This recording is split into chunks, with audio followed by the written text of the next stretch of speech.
All right, 11 o'clock ESPN, Vaught Hemingway, Auburn, Ole Miss, the king of the South, Ben Mintz, Mintzy with Barstool with us now on the JohnstonRVCenter.com hotline. Hottie Toddy, he's a big Ole Miss guy. What's up, Mintzy? Oh, man, life is good. I'm up here in the Barstool office in Manhattan this week, but, I feel like people appreciate it as Ole Miss fans, but they need to appreciate more what's happening. I mean, when you look at Lane Kiffin's now 16-2 in his last 18 regular season games. Ole Miss hadn't lost a home game since 2020. And, you just won a baseball national championship. I mean, Ole Miss fans, this is uncharted territory. This is just bananas. I kind of wake up every day asking myself if this is real.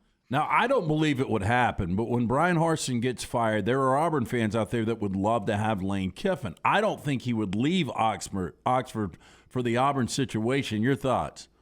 I feel the exact same way. And look, I'm not like a naive guy that's saying Lane Kiffin's going to be in Oxford forever. I mean, obviously, you look at his career, the guy moves around a good bit. And I know there's a handful of college jobs he'd leave for. I don't think Auburn's one of them because of all the dysfunction and everything that's going on there. And obviously right now I know they don't have an AD and the boosters have so much power and there's always a power struggle behind the scenes and stuff. I just, like I said, I'm not naive. I was very concerned if Mario Cristobal didn't take Miami. I thought Lane was going to Miami last year. I mean, I'm not, like I said, I'm kind of a homer, but I don't think Auburn. I just don't see Auburn right now with everything that's going on there. I mean, you have to admit, pretty good time as your run as King of the South, a pretty good time for Ole Miss. I mean, that's got to go on your resume when you guys continue to debate who really is the true King of the South. Pretty good check marks on the Ole Miss side of the ledger. Yeah, I don't see how I could ask for anything more. I mean, it's just been kind of like lightning. Been here 2 years, just the Lane era and the baseball and everything that's happened. So it's been a lot of fun. And I made it back there for the Kentucky game, and Ole Miss, defense played awesome, gutted that one out. And, now you look at the season. I mean, Ole Miss is 6-0. I feel great about the Auburn game Saturday. I think they're obviously everybody knows Auburn's struggling, but I think Ole Miss is catching them in an awesome spot. Auburn blew the 17-0 lead against LSU, had to go on the road against an arch rival and got pummeled last week. They're beat up. Now they got to go to a second tough road game in a row. And, I kind of feel like, Ole Miss obviously had a sluggish first half against Vandy. They scored before the half, and then they just came out and beat the doors off the Commodores in the second half. And I kind of feel like that momentum is going to carry over. And I think the big thing for Ole Miss right now, I was concerned about the vertical passing game the first few games. And now the way Jonathan Mingo broke out, set the Ole Miss school record last week with 247 yards. And, Dart with Jalen Watkins, the Louisville transfer, him. If Ole Miss can push the ball down the field, the offensive line and the running game are incredible this year. And so, the biggest thing that can undo Ole Miss right now is Jackson Dart just being young. And when they go on the road, the turnovers could still be a problem. Kind of reminds me of the beginning of the Matt Corral time. But, if Ole Miss takes care of the football, they're going to be tough to beat right now. Barstool Mintzy is where you follow him on Twitter. Ben Mintz, Barstool with us on the JohnstonRVCenter.com hotline, the king of the South. And you're right about Mintzy about them protecting Jackson Dart. Ole Miss leads the nation, if I'm not mistaken. They've only allowed 2 sacks all year. I mean, that's crazy how well they've protected him. Yeah, and just the running. I know Zach Evans has been playing, but he's been a little banged up. They're being careful with his workload. Quinshon Judkins, was a 3-star from Alabama that Ole Miss got late. Man, where the hell did this kid come from? He's unbelievable. As a freshman, he's downhill runner, just so physical. And that 1-2 combo is great. Like I said, the Michael Trigg injury is really tough, though. You got that athletic tight end that can stretch the field. It's a mismatch nightmare. It looks like he's going to be out for the season. So, you hate to lose him, but that's SEC football. I mean, nobody's getting through this gauntlet unscathed. We're doing the Barstool College Football Show next week in Baton Rouge at Fred's for Ole Miss LSU, and that just got announced as a CBS game. So, obviously I don't play for Ole Miss, never would look ahead of Auburn, but I am looking forward. I'll be making an appearance in Baton Rouge next weekend. I'm pumped about that. Mintzy, when you start looking at these schedules, the Egg Bowl looks really intriguing, but before the Egg Bowl, it looks like Mississippi State's maybe got the easier road as far as games they'll be favored in as opposed to Ole Miss, what they've got. I don't know. I'm sure you and Brandon Walker have been talking shit back and forth, but ultimately when you guys get to the Egg Bowl, who's ranked higher? Well, look, the thing that's interesting is, Mississippi State's got to play Georgia this year, and it's in Starkville, but, Ole Miss has Kentucky and Vandy, and so obviously that's a big break for Ole Miss not dodging the dogs. The Ole Miss thing that's so interesting to me is before the year, you looked at, the schedule, pretty much 4 preseason games in September. Let's call it what it is.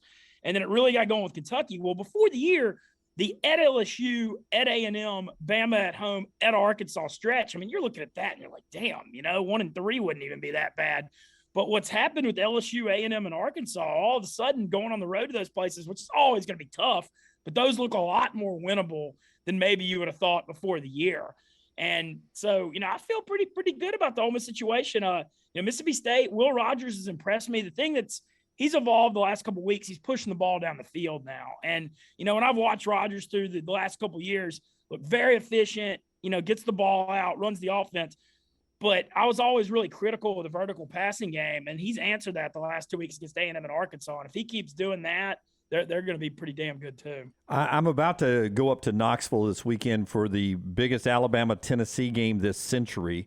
You're talking about the Barstool showdown in Baton Rouge. Other than your beautiful stadium in Oxford and your game day there, where's Mintzy's favorite SEC road trip? Where do you like to be on a football Saturday? Oh, man. I've been to almost all of them. The only ones I hadn't been to are Kentucky. And actually, I hadn't been, it's bad. I got to get to Fayetteville soon because I've done Arkansas games in Little Rock. I've done a couple, but I've never done one in Fayetteville. I know that's a different deal. Tennessee's really, really good. I know this will be interesting being said this in Alabama. I always thought when Auburn's hyped up, it's one of the most underrated. Oh, yeah. I think Auburn's fan base is ridiculous. I've been between the hedges and Athens. The LSU thing, the night game, when they're like super hyped for a big SEC one is obviously really hard to beat. The thing is with them is it's kind of come down, when they're playing non-conference and the day game stuff, it's not what it used to be. When they're super hyped for those night games, obviously Death Valley is still, very rocking. I expect them to be really pissed off in Ole Miss next week too. I think it's going to be, the LSU Ole Miss thing, LSU always kind of looks down on Ole Miss, but when Ole Miss is hyped, there's nothing they want more than to knock them down. I know you love to gamble. Alabama -7.5 in Knoxville this weekend. What are you thinking? My instincts are going off that them putting it over 7 makes me kind of like Bama because, you got to feel like we're in this society. And the biggest gambling fallacy there is you're never as good or as bad as last week. I mean, that's the number one mistake people make. And everybody overreacts to what they just saw. And if what you just saw, what Tennessee did in Baton Rouge, and Alabama obviously struggled, but let's be real. If Bryce Young's healthy and plays in that game, they win by 3-4 touchdowns. I mean, they only let A&M in it because of turnovers and them not taking care of the football. I think that was literally the only reason that was a close game. And so my instincts think that everybody's kind of Tennessee's damn good this year, but the fact that they brought it out over 7 makes me like Alabama and makes me think Bryce Young's gonna be good to go. Life as the king of the South. Average time you go to bed, and what time do you wake up in the morning? I'm a little older now, so I go to bed about 11 or midnight, get up about 8. I mean, there ain't nothing too crazy or spectacular about it at 39. Yeah, that's pretty average. My younger days when I was just playing poker, I was a big night owl. But yeah, I'm looking forward to getting back to the South more and more though.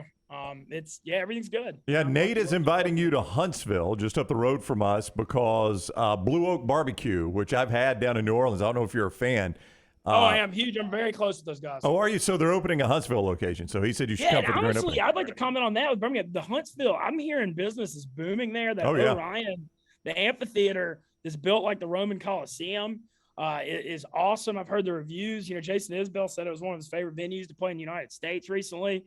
And, it seems like the economy in Huntsville is booming, and I love Blue Oak guys. I support them in New Orleans. We do. They're very active in the community, give a lot back. So I think that's going to be a huge hit in Huntsville. Yeah, Huntsville's a great town. You definitely should head up there. I'll get over there. I'll get over there soon. So they've got flights out of New Orleans now with this like Breeze Airways that goes like New Orleans to Fayetteville, Huntsville, Louisville, Charleston, like a lot of southern cities people want to go that don't have direct flights. And so it's going to make it a little easier. Yeah. All right, Mintzy, always good talking with you, my man. We appreciate the time. Heck yeah, thank y'all for having me. All right, buddy. Take care. Right. Ben Mintz, Barstool Mintzy on Twitter, the King of the South, with us on the JohnstonRVCenter.com hotline.